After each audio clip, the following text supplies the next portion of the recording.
Hi everyone, welcome back to Kirklees Guitar School. So today I'm going to have a look at Johnny Cash's version of Hurt, originally done by Nine Inch Nails. This is a firm favourite for us at the studio. It's a beautiful, very sad but beautiful song. It has a cool little picking part and then like a sort of D variation which I'd like to talk about, which I think everybody could get something from. I'm playing this on acoustic guitar today, but if you don't have an acoustic guitar and you've only got an electric, it's not a problem. I just chose the best tool for the job. There'll be a full tab, which I keep referring to, that you can download for free from the Kirklees Guitar School Facebook group. Head to the first link in the description. It's our private Facebook group. You don't have to come in and say hello or anything.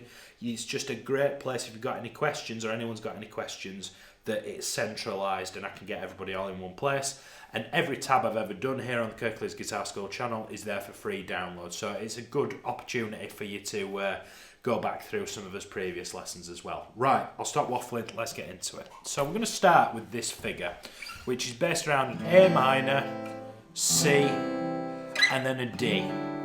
Now I think it might be worth actually, just before we go there, I'll just show you that to start with. So these are the 5 chords that we're going to work from today. So we've got A minor, C. Now D looks like a C, but it starts on the 3rd fret, doesn't it? So we'll come back, we'll just put a pin in that for a second. We'll come back to that in a minute. F major 7. I like to play F major 7 as opposed to the bar chord when I'm playing acoustic guitar. But if you've got the bar chord down, and you'll see the tab as well notates it as a regular F bar chord, either's fine. If you're fairly new to the guitar or you're sort of 18 months in, F major 7's probably going to be your best bet, and then a G. Take a screenshot if you need to.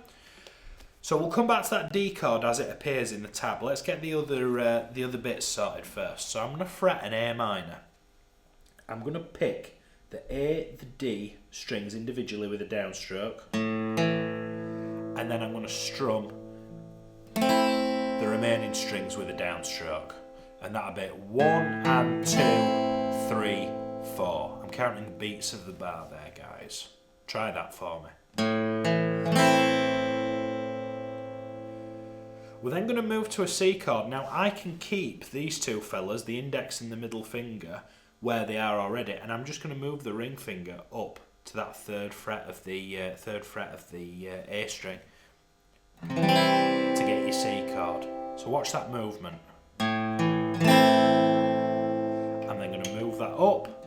I'm going to pick the A string, the D string with downstrokes. I'm then going to do an upstroke on the B string, and then I'm going to catch the D again.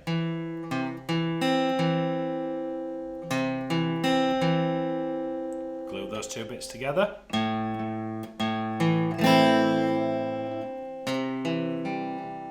He says.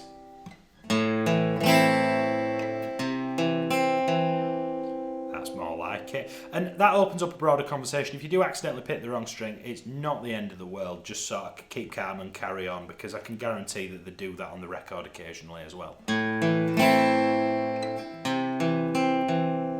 Now for that D chord, rather you can do, and it'll sound okay, but to my ear that's not what they're doing on the record. If you take this C chord and shift the whole thing up, so we're currently on fret 1, 2 and 3, aren't we? Shift the whole thing up 2 frets. Up a fret, up another fret. So your index finger's on fret 3, your middle finger's on fret 4, and your ring finger's on fret 5. Let's just go back to that fella for a second. Can you see, top right hand corner? If you compare the C and the D, they look exactly the same. But what we're going to do, we're just going to move everything up 2 frets. We're still on the A, D and B strings with the same fingers. We're just moving it up. So I've gone from this to this. And the picking pattern is just the same. I'm going to pick 2 downstrokes with the A and the D. I'm then going to pick an upstroke on the B string. And then I'm going to pick the D again with an upstroke. And it's 1 and 2 and 3 and 4 and you can see in bars 3 and 4 it's just repeated. So now would be a really good time to get that under your fingers, and this is the main bit that everybody wants to learn for the song anyway.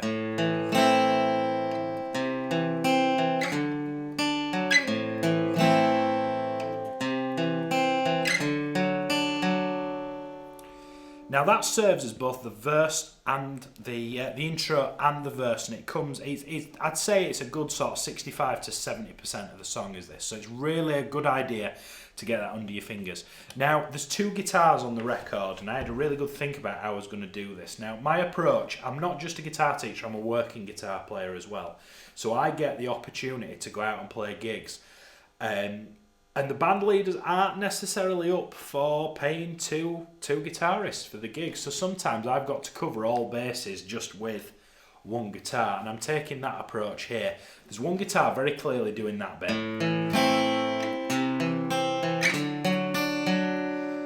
But there's another one underneath going.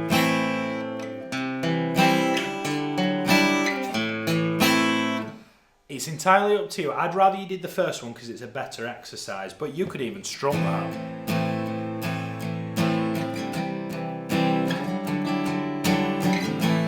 It's just such a great solemn progression however you play it, but that was my approach. So before anybody gets in the comments and tells me that I'm doing it wrong, it was pick left or right, and I chose right, okay? So that serves as his main bit for the song, and then we're going to get into what I call the link. Now this is where the strumming comes in. Now whenever there's a big part in the song, there's like a constant chord on the piano hitting the downbeats, the beats 1, 2, 3 and 4. Now I've tried to emulate this a little bit, but kind of maintain a bit of that sort of country and western flair that Cash is known for. Now what we're going to do what I call big little strumming. So what that means is we're going to do a big stroke on beats 1, 2, 3 and 4.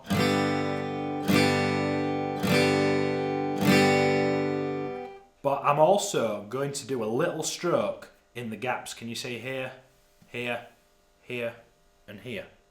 So I'm going big, little, big, little. Now it's really important when you do a little stroke, don't do a little stroke but still carry on through the chord. The big stroke should be nice and grand.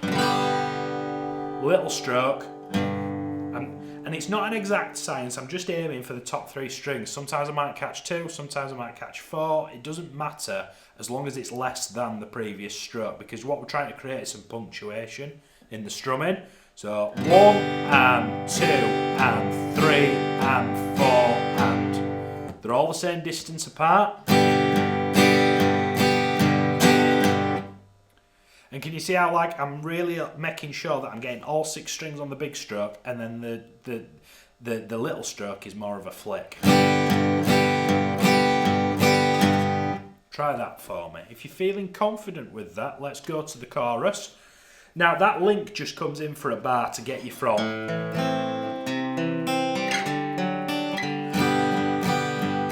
And then, what have I become? It's that bit that we're looking at next, okay? So we're going to go A minor, and this big little strumming goes throughout all of the strummed sections, okay? So we've got A minor, 1 and 2 and 3 and 4 and. I'm going to opt to go for F major 7. You can do the F bar chord if you want, but I'm going to go for F major 7. 1 and 2 and 3 and 4 and. Change to C. My sweetest friend. And then to G. See the funny looking brackets either side of the music? That means it's a repeat marker, so we're going to go back. Everyone I know goes away in the end. There's a second part to the chorus which follows here. Now can you see how we'll go? You can have it all. A minor to F. 2 bars of G, My Empire of Dirt, it's that lyric. And at the end of the chorus, you've got A minor, F, and then G. Now you'd be expecting it to do 2 bars of G there, but it doesn't. It purposefully lops one off to then go back to. And what it does is it catches, it's really clever songwriting, it catches the listener off guard and makes them sort of, it's like a subconscious kind of prod to wake them up. So you'd go, assuming I've done the A minor, F, C and G part twice, A minor, F, G for 2 bars, A minor, F, G for 1 bar, straight back into.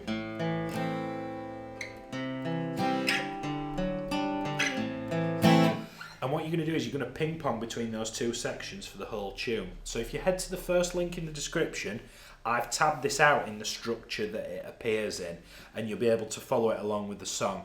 I'm going to try my best to do a play along for this as well. If, as and when that's available, you'll be able to, I'll put a card up, I'll put a link in the description. You'll be able to watch me play that with the tab that's rolling along the bottom, and hopefully that should help you out a little bit. And a common complaint I get is, these sound really good, but I'd like to hear you play it so I know what to aim for. For a multitude of reasons, I can't do that on this video, but I will do a follow-up video so that you've got it. And also, it's a nice little thing for practice that you've just got a 2 or 3 minute clip just to refresh your memory, rather than a 20-minute lesson that you've got to trawl through. I hope that makes sense. If you enjoyed today's video, let me know in the comments. And if you've got any more sort of... excuse me. We don't do a lot of acoustic guitar lessons. That's kind of fallen by the wayside a little bit. And I'd like to do some more because I do love playing acoustic guitar, but you keep asking me for rock riffs, so I keep doing those instead. If you've got any suggestions on acoustic guitar, hit me up in the comments and let me know with some ideas, and I'll see what I can do. If you got some value out of today's video, like and subscribe to the channel. It really helps us out with engagement more than you'll ever know. I'll see you next week for another guitar lesson. Thanks so much.